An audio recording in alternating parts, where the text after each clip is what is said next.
Entonces, ¿para qué sirve el sistema urinario?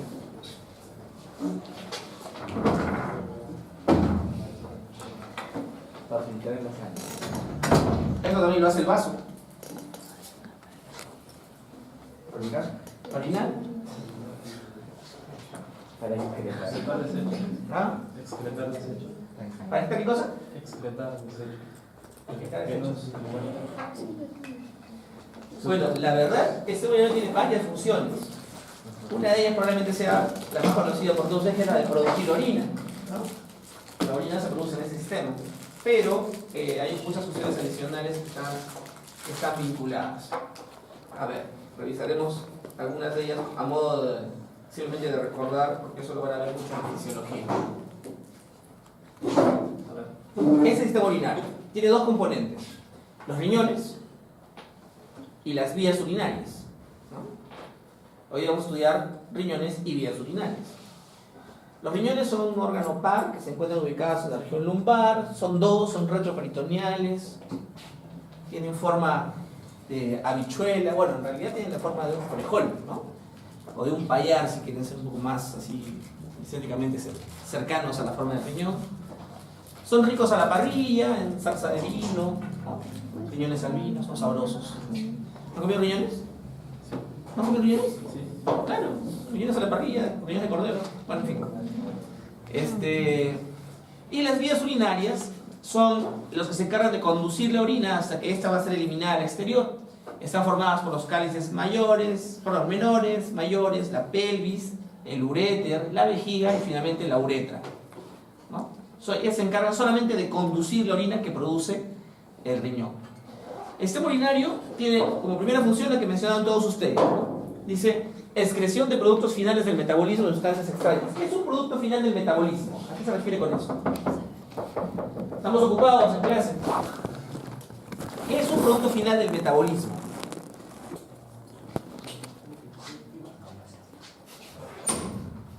¿Sí? Está bonito un poco. Habla. Solo porque es el delegado va a pasar. ¿Qué es un producto final del metabolismo? ¿Qué es el metabolismo? Ya, supone que bioquímica.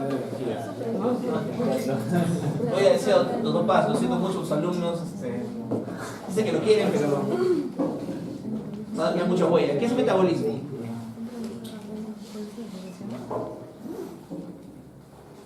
Jóvenes.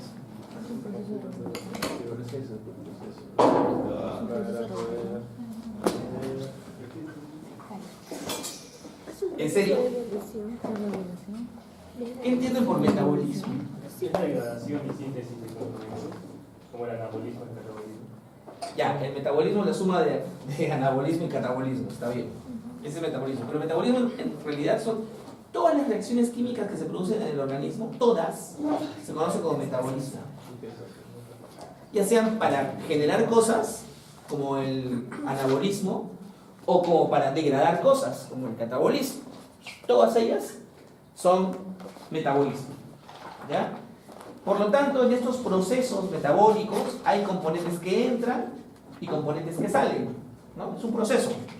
Algo entra, se transforma y algo sale, o producto.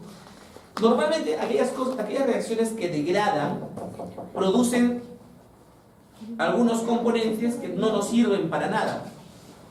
Por ejemplo, si ustedes se toman una aspirina, ¿no es cierto? La aspirina llega al organismo, se absorbe el ácido acetilsalicílico y cumple una determinada función, que puede ser calmar el dolor o bajar la fiebre. Pero esa aspirina no permanece circulando en el cuerpo toda la vida, ¿no? Ya cumplió con su función, pasa probablemente al hígado y el hígado lo va a partir en cosas chiquitas. Esas cosas chiquitas son productos finales del metabolismo de esa aspirina. Y esas cosas chiquitas que quedaron no nos sirven tampoco. Así que les va a decir al riñón, ya te las partí, tú encárgate de excretarlas, ¿no? Igual, por ejemplo, si ustedes se contaminan con un veneno, por ejemplo, o nos muerde una araña, por ejemplo, o ingresa una sustancia tóxica que no, cocaína, alcohol, ¿no es cierto? son sustancias que no nos sirven en nuestro no sirven para nuestro metabolismo normal. Por lo tanto, alguien tiene que partirlas y alguien tiene que excretarlas. Por eso uno puede encontrar esas sustancias del desecho del metabolismo en la orina. Pablo Guerrero, ¿no es cierto? Se tomó su mate de coca, ¿no? E ingresó al organismo, es una sustancia que no nos sirve, es degradada en metabolitos, ¿no es cierto? Esos son desechos del metabolismo, los orinó, analizaron la orina y encontraron ahí esa sustancia. ¿Se dan cuenta?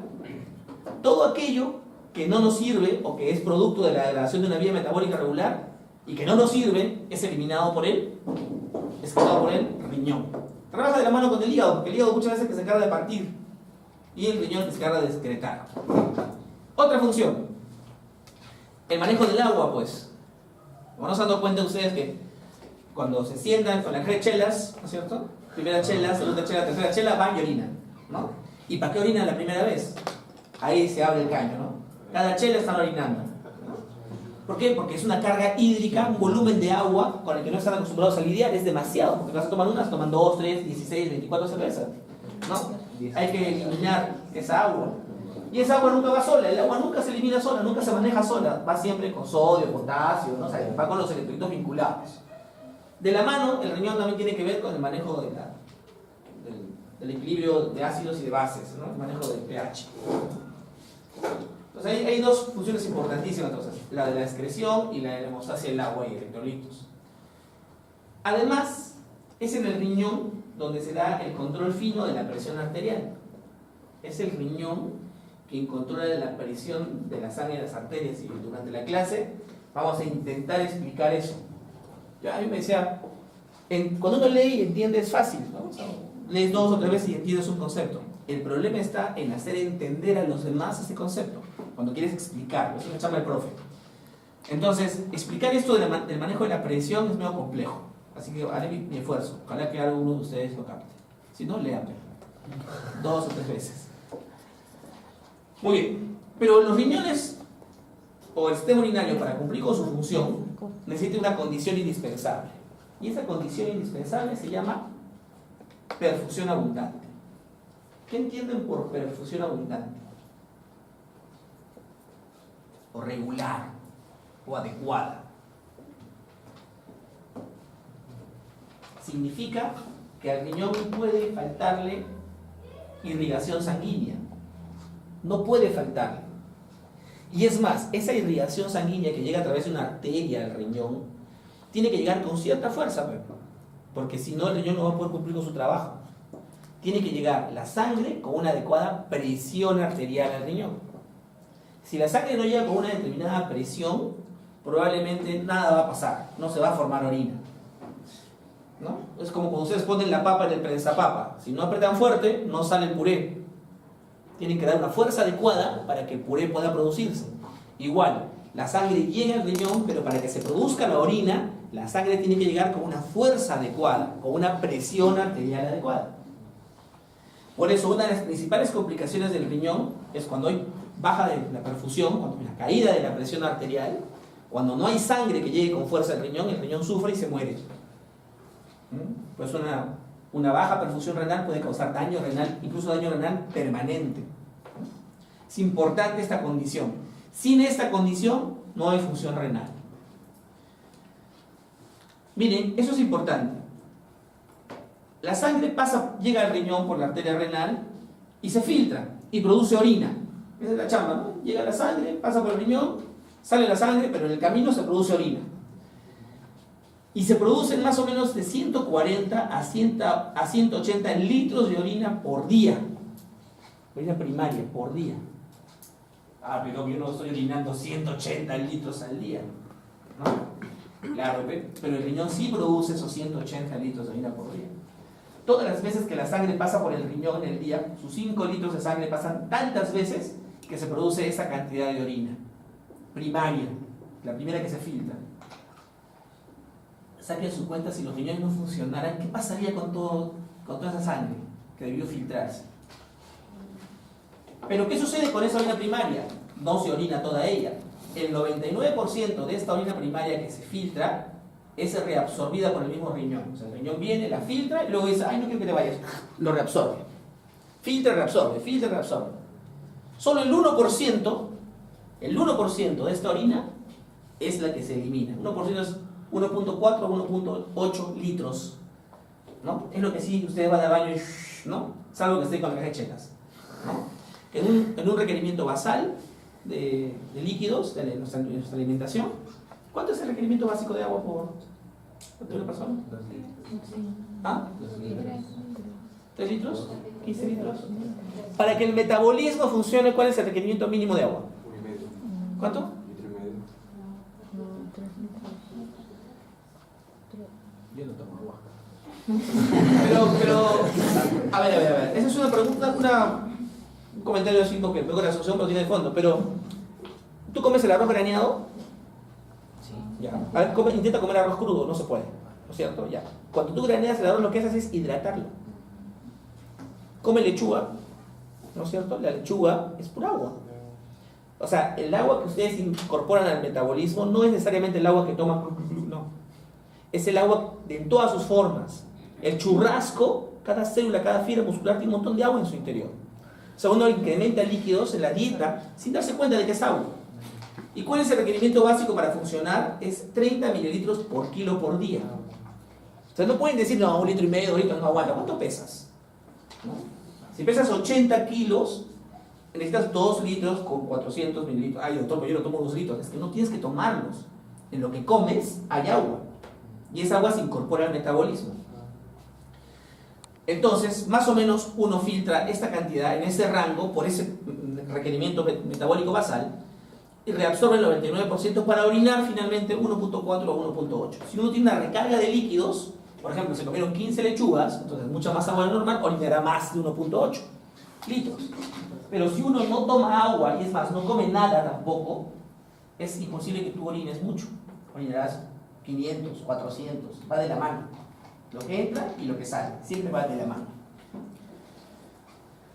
Ahora, normalmente pasan 1.2 por litro por minuto de sangre por riñón. Los riñones, perdón. Por lo tanto, los riñones reciben 1/4 parte del volumen de sangre cardíaco por minuto. Eso quiere decir que más o menos entre 4 y 5 minutos los riñones reciben toda la sangre. ¿Se entiende la figura? Uno tiene más o menos 5 litros de sangre. Y uno recibe más o menos 1 litro y pico por minuto en los riñones. Por lo tanto, en 5 minutos filtraste toda tu sangre. Saca tu cuenta, 5 minutos por 24 horas. ¿No? ¿Cuántos 5 minutos hay en 24 horas? Por eso que se produce esta cantidad de orina primaria en el día. De ahí sale ese cálculo. Esto lo van a ver bien cuando hagan fisiología.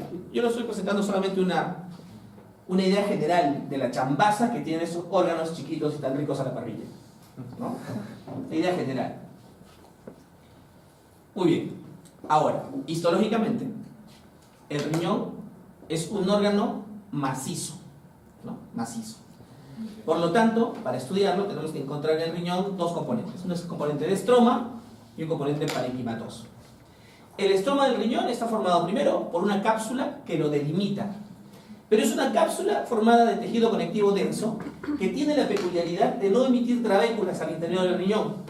Casi todas las cápsulas que hemos visto hasta ahora, la del páncreas, la del vaso incluso, la de los ganglios linfáticos, las del timo, emiten trabéculas al interior del órgano.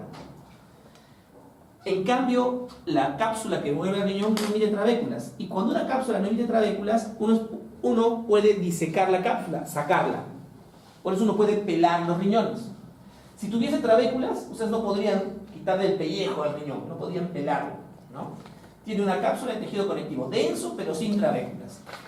¿Y qué más encontramos? En el estroma encontramos mucho colágeno 3, sustancia fundamental amorfa, obviamente, unas células intersticiales, que se llaman así, células intersticiales del riñón, y algunas células mononucleares que son fagocitos, ¿no? Fagocitos.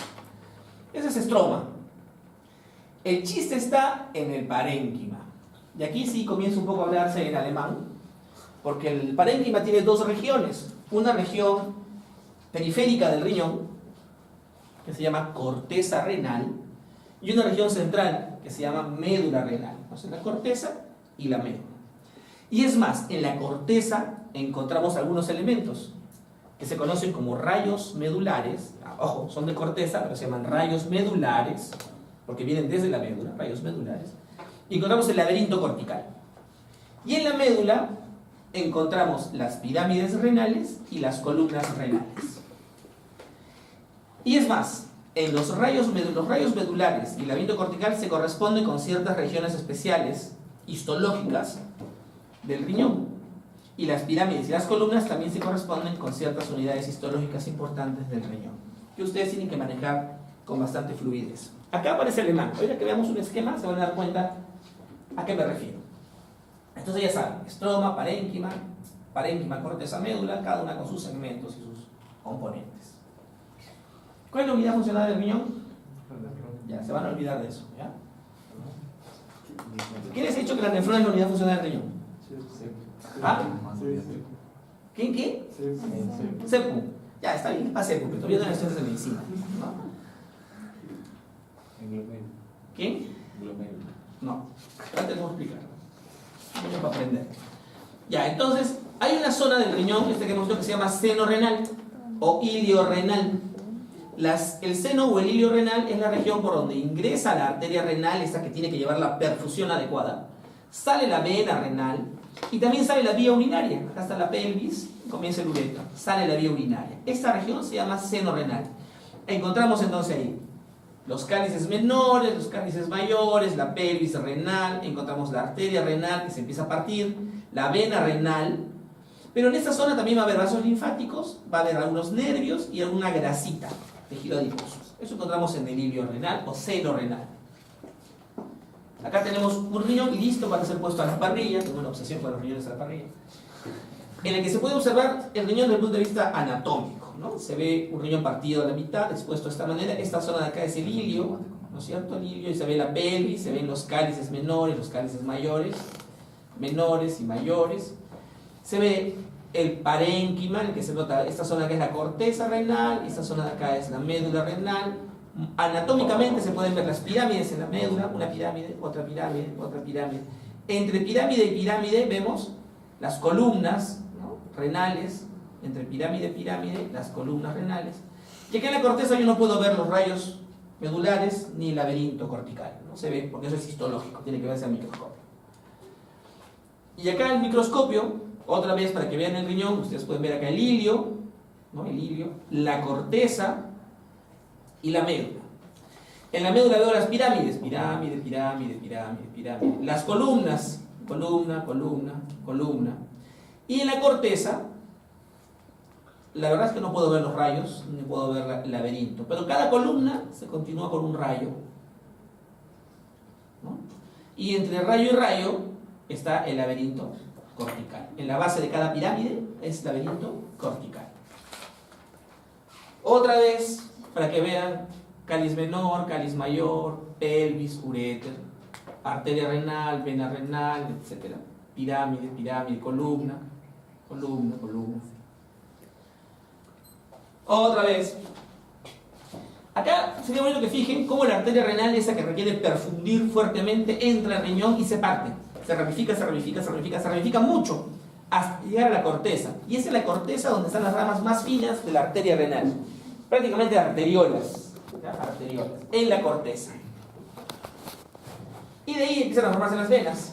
En sentido contrario, hasta formar finalmente la vena renal.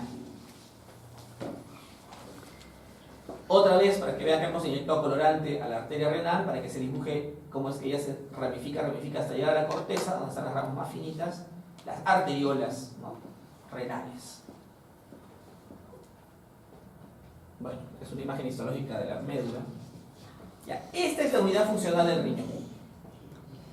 El riñón tiene una unidad funcional que se llama tubo urinífero. Tubo urinífero. Y es un concepto histológico. Porque hasta en anatomía pueden decirles, no, la unidad es la nefrona. ¿No? Pero no, la verdad es que histológicamente la unidad funcional es el tubo urinífero, que tiene dos componentes. Uno, y el más grande, efectivamente, es la nefrona B. Pero a la nefrona lo acompaña el tubo colector. Ambos son necesarios para la formación de la orina que se va a eliminar. Por lo tanto, sin este no forman orina y por lo tanto no cumplen la función del riñón. Por lo tanto, la unidad funcional tiene que tener los dos para que cumpla la función del nervio. El corpúsculo, perdón, la nefrona tiene estos componentes: el corpúsculo renal y un tubo bien largo que se divide en 3 segmentos. Un tubo bien largo que se divide en 3 segmentos. En un segmento inicial que se llama túbulo proximal, tubo o túbulo, según el libro que revisen, tubo intermedio y túbulo distal. 3 tubos entonces: corpúsculo, tubo proximal, túbulo intermedio y túbulo distal. El corpúsculo tiene sus cositas, ¿no?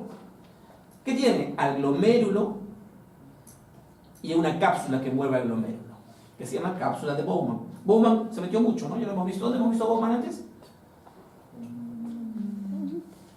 No han visto todavía, perdón, me estoy adelantando. Normalmente, después del cáncer respiratorio van a darse cuenta de las glándulas de Bowman, en fin, en respiratorio. Pero acá, glomérulo y cápsula del glomérulo que se llama cápsula de Bowman. Eso es el corpúsculo. De este corpúsculo sale el túbulo proximal, se continúa con el túbulo intermedio y termina en el túbulo distal. El túbulo proximal tiene 2 segmentos. Un segmento que se llama túbulo contorneado proximal y un segmento que se llama túbulo recto proximal.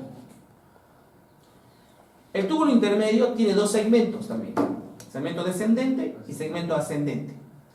Y el túbulo distal tiene 2 segmentos: túbulo recto distal y túbulo contorneado distal. Y esa es la nefrona. Para los viejitos o libros antiguos de histología y esas cosas, van a encontrar ustedes otra denominación de la nefrona. Van a encontrar corpúsculo renal, túbulo contorneado proximal, asa de Henle y túbulo contorneado distal, ¿no? Pero la verdad es que esa forma de entender la nefrona es una forma un poco histórica, porque cuando uno hace una unidad entre la estructura y la función, uno ve que la estructura cumple la misma función, si no tendría que ser un desorden. Cuando uno analiza la nefrona se da cuenta que todo el túbulo proximal cumple una determinada función única, todo el túbulo intermedio cumple una otra función y todo el túbulo distal cumple una tercera función. Por lo tanto, hablar de asa de Henle significa hablar de una estructura que no tiene sentido funcional o fisiológico, porque un pedacito cumpliría algo, otro pedazo otra cosa y otro pedazo otra cosa. Como así fue descrita por alguien antiguamente y le puso ese nombre Henle, le puso ese nombre asa de Henle, bueno, se mantiene como un concepto histórico. Pero, funcionalmente, nosotros hablamos de túbulo proximal, intermedio y distal, con sus dos partes,